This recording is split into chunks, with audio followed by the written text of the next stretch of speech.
Mi nombre es Ana Cris, soy profesora de yoga, una persona normal y corriente que he tenido la mala suerte de que me ha tocado tener una enfermedad de esta índole como es la ELA.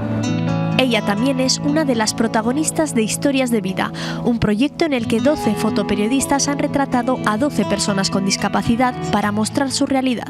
Y ver el día a día, porque aquí me veis arreglada, pero lleva un trabajo bastante intenso desde que me levanto por la mañana y bueno, eso gracias a Dios lo pudo fotografiar y transmitir, que era lo que queríamos, siempre desde la alegría y como sol y sombras, o luz y sombras, ¿no? Jesús lo hizo a lo largo de un año. Ana Cris ha sido muy generosa porque creo que también entendió muy bien que esto hay que enseñarlo y que hay que enseñar todo. No se puede enseñar la mitad, no se puede enseñar un poco. Creo que hay que enseñar pues un poco lo que es la verdadera vida de estas personas, ¿no? Con esta iniciativa, la Fundación DEFA pretende derribar prejuicios. Visibilizar que tenemos vida, que todos somos diferentes, que teniendo una discapacidad o no, y que vivimos cada uno como queremos o nos gustaría vivir como queremos, que eso también es un poco de ver las carencias todavía que faltan.